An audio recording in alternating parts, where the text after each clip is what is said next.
Ah, a psicologia reversa.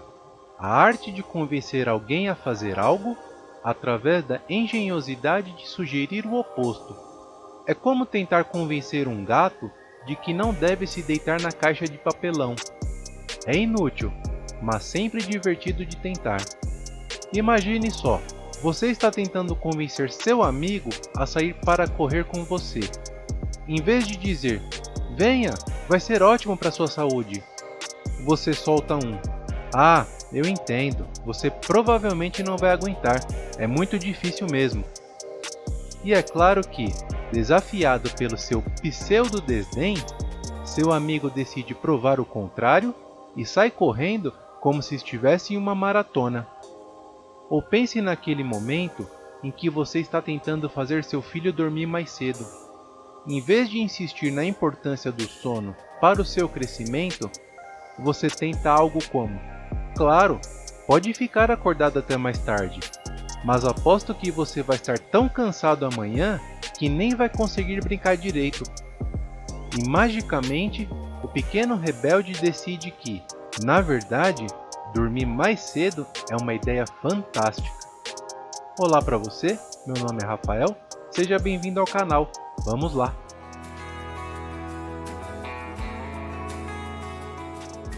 A psicologia reversa é uma estratégia psicológica na qual uma pessoa induz outra pessoa a fazer algo, geralmente através de argumentos que aparentemente vão contra o resultado desejado. Em vez de pedir diretamente a alguém para fazer algo, a pessoa utiliza uma abordagem que sugere o oposto, na esperança de que a pessoa reaja fazendo o que realmente se deseja que ela faça. A ideia por trás da psicologia reversa é explorar a tendência humana de resistir a ordens diretas ou pressão explícita. Ao sugerir indiretamente uma ação, a pessoa pode despertar o desejo de desafiar essa sugestão, levando-a a fazer exatamente o que foi sugerido, como uma forma de afirmar sua própria liberdade de escolha. A origem exata da psicologia reversa é difícil de determinar, mas suas técnicas têm sido utilizadas em diversas áreas, desde a psicologia clínica até a publicidade e a educação. Alguns acreditam que ela tem suas raízes na teoria psicanalítica de Sigmund Freud, um médico neurologista e importante psicanalista austríaco, enquanto outros a associam a estratégias de negociação e influência social.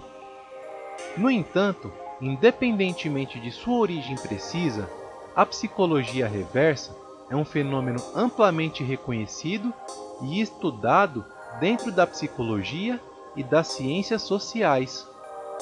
O poder da psicologia reversa não está apenas em fazer as pessoas fazerem o que você quer, embora isso seja bem divertido, mas também pode ser uma ferramenta útil em situações mais sérias. Por exemplo, em vez de dizer a alguém que está enfrentando um problema para simplesmente se acalmar, você pode tentar algo como: ok, não se acalme, veja o que acontece quando você fica ainda mais nervoso. Às vezes, esse pequeno empurrão na direção oposta é exatamente o que alguém precisa para perceber que talvez seja melhor respirar fundo e encontrar uma solução.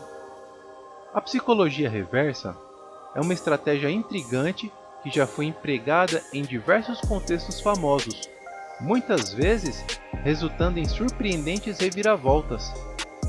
Guerra psicológica, Segunda Guerra Mundial.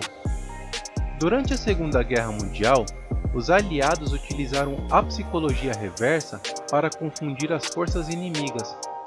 Um exemplo notável foi a Operação Fortitude, na qual os aliados criaram uma falsa concentração de tropas e equipamentos em torno de Calais, enquanto planejavam um verdadeiro desembarque na Normandia.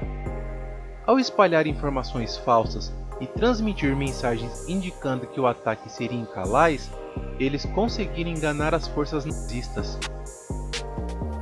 Campanhas anti-tabagismo. Em muitas campanhas anti-tabagismo, ao invés de apenas advertir sobre os perigos do tabaco, Algumas abordagens utilizam a psicologia reversa.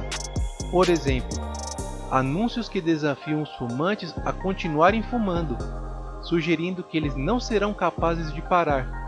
Muitas vezes gera uma resposta contrária, incentivando algumas pessoas a reconsiderarem seus hábitos. Marketing e publicidade.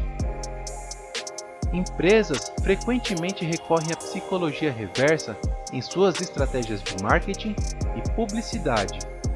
Por exemplo, ao promover um produto como "não para todos", insinuam que é exclusivo e desejável, o que pode atrair mais consumidores. Outro exemplo é o uso de slogans como "não compre este produto", o que pode despertar a curiosidade do consumidor e incentivá-lo a investigar mais sobre o produto. Psicoterapia e aconselhamento. Em terapia, os profissionais podem usar técnicas de psicologia reversa para desafiar crenças negativas ou comportamentos prejudiciais.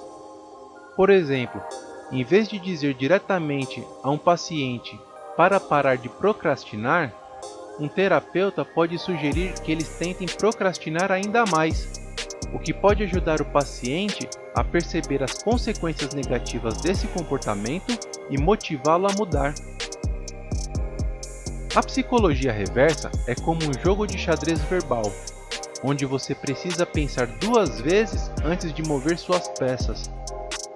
Às vezes, funciona como um encanto.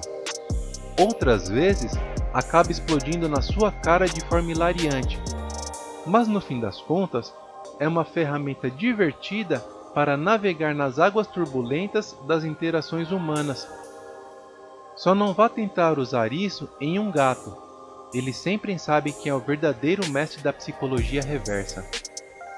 Claro, a psicologia reversa não é uma varinha mágica que resolve todos os problemas, mas pode ser uma ferramenta eficaz quando usada com habilidade e bom humor. Afinal, às vezes tudo o que precisamos é de um pequeno empurrão na direção errada para acabarmos exatamente onde queremos estar. E você, já utilizou da psicologia reversa? Já foi enganado por ela? Deixe um comentário com a resposta. Eu quero saber a sua história. Obrigado por chegar até aqui. Se gostou do vídeo, deixe um like e se inscreva no canal. Toda terça-feira e toda sexta-feira saem vídeos novos. Então ative o sininho das notificações para ficar por dentro do assunto. Até o próximo vídeo. Tchau!